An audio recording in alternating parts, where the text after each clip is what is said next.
Les sondages sont vraiment pas fameux pour la gauche au régional et on se projette déjà à gauche justement au-delà des régionales. C'est un peu la même chose à droite d'ailleurs puisqu'il y aura la primaire. C'est avec Thierry Mandon qu'on va en parler ce matin, qui est secrétaire d'État chargé de l'enseignement supérieur et de la recherche.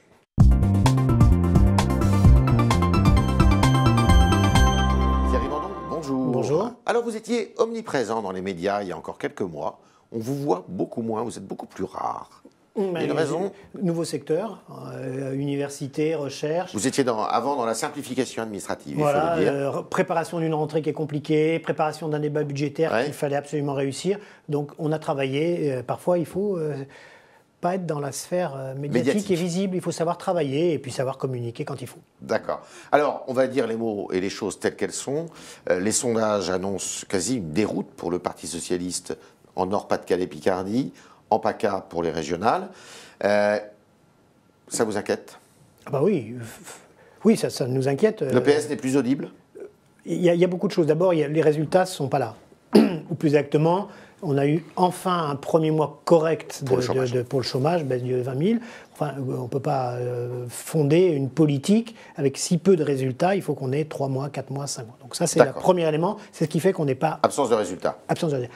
Deuxièmement, un dispositif stratégique qui est absolument surréaliste. Qu'est-ce que vous entendez par... C'est très simple. La gauche gère de manière rassemblée toutes les régions dans lesquelles elle dirige aujourd'hui, avec le Front de gauche, avec les Verts. Oui. C'est la gauche réunie, d'accord. La gauche réunie gère toutes les régions ensemble, oui. Et au moment où il faut faire le bilan devant les électeurs du boulot qui a été fait, tout le monde se divise. C'est incompréhensible, mais ça a un effet terrible. Dans le Nord-Pas-de-Calais, par exemple, il est évident qu'alors que cette région est bien dirigée, le fait que personne... on fait les frais.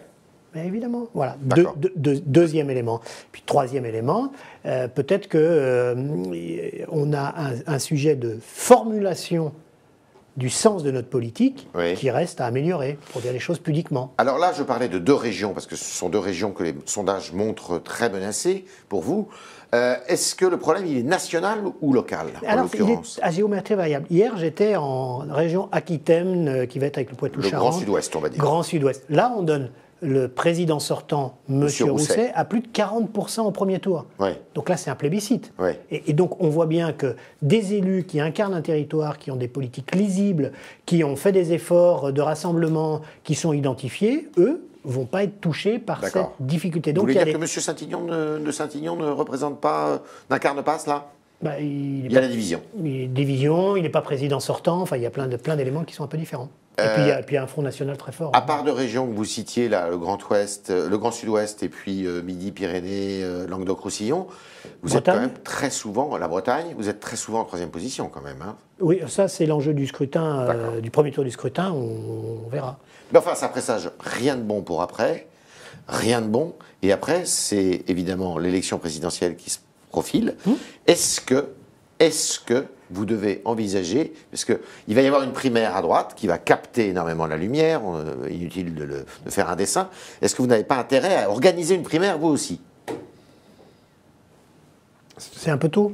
Qu'est-ce que vous en pensez, vous? Ah mais moi j'ai déjà dit ce que j'en pensais. Vous étiez pour? Donc moi j'ai déjà dit ce que j'en pensais. Donc j'ai été pour, mais c'est pas le sujet du moment. Le sujet du moment, en fait, la préparation de 2017, c'est 6 à 8 mois de baisse continue du chômage. Pas se raconter d'histoire. En 2016. La sélection, nos chances de victoire, la sélection du candidat, c'est nos résultats économiques et sociaux. Donc on doit tout faire pour y arriver. Et pour l'instant, ça commence, mais c'est très fragile. Vous étiez fait taper sur les doigts à l'époque quand vous aviez parlé d'une primaire. Oui, était nécessaire. On m'avait dit, à juste titre, que c'était pas le moment d'en parler. Inapproprié. Oui. C'est toujours pas le moment? Semble-t-il, on verra ça le moment venu, c'est-à-dire après l'été prochain. Et peut-être après les régionales, ça va peut-être ressurgir ce débat? Non, parce qu'on a mieux à faire après les régionales que de savoir s'il faut désigner et comment on désigne un candidat. Alors, on a des résultats à voir. Précisément, vous parliez de résultats. Est-ce que François Hollande, après ses primaires, doit creuser le sillon sur lequel il est engagé depuis maintenant, grosso modo, le mois de janvier 2014, ou au contraire, est-ce qu'il doit changer de politique, infléchir, qu'est-ce qu'il doit faire? Non, mais on doit continuer. Je pense qu'on doit rajouter des éléments nouveaux à notre politique en matière d'innovation. C'est quoi alors? Ce qui pêche aujourd'hui, c'est que, c'est à la lisière entre les entreprises et d'ailleurs les universités et la recherche, on crée beaucoup d'entreprises.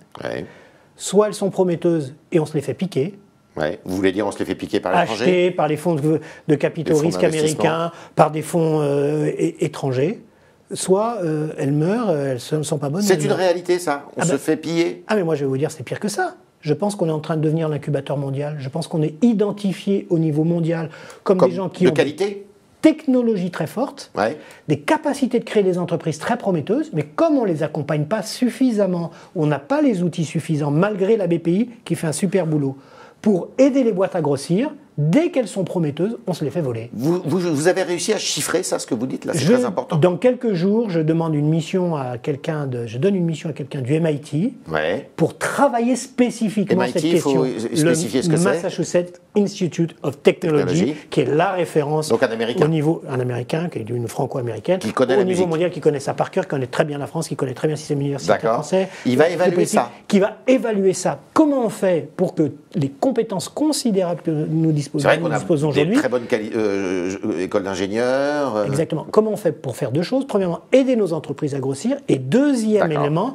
donner à la recherche publique le juste retour sur les richesses qu'elle permet de créer. Donc Thierry Mandon, qu'on sait très proche de François Hollande, vous lui conseillez de continuer mais moi je continue. sa politique? Ah oui, Alors ça passe peut-être par les hommes, ça passe peut-être par des symboles. Est-ce qu'il ne faut pas remanier ce gouvernement pour en faire un gouvernement de combat pour la recherche, pour l'emploi après les régionales? Je ne suis pas sûr qu'un nouveau casting, grand casting, complètement innovant, ça changerait quoi que ce soit. On va pas se raconter l'histoire. Christiane Taubira dans le gouvernement, qu'est-ce qu'elle a à faire dans ce gouvernement? Ça, c'est elle qui verra, c'est le président qui verra. Vous êtes d'accord avec ça? Non, je ne suis absolument pas d'accord. Moi, je ne fais pas le casting gouvernemental. Je suis un modeste secrétaire d'État, je ne me permets même pas de juger les gens qui sont ministres. Ils ont forcément raison. Vous voyez bien qu'il y a quand même, il n'y a pas de cohérence. Non, je ne suis pas d'accord. Je ne suis pas d'accord du tout. Ce que je crois, moi, c'est qu'au sortir des régionales, il reste quoi? Il reste 12 mois, il reste 15 mois. Il reste 12 mois, après il y a la campagne en début 2017. Il faut une feuille de route simplissime autour de 2 ou 3 points. Alors les 3 points, on les reprend. Comme Rexel, le droit du travail, négociation plus fluide au niveau des entreprises et au niveau des branches. Le président qui a dit, mais on ne touche pas aux 35 heures, on ne touche pas au contrat de travail et on ne touche pas au SMIC. Et alors, malgré ça, il y a eu plein de gens qui expliquent qu'on peut faire plein de choses sans toucher ça. Le travail, le marché du travail, on va dire. De l'innovation. L'innovation avec un juste retour équitable entre entreprises et recherche publique.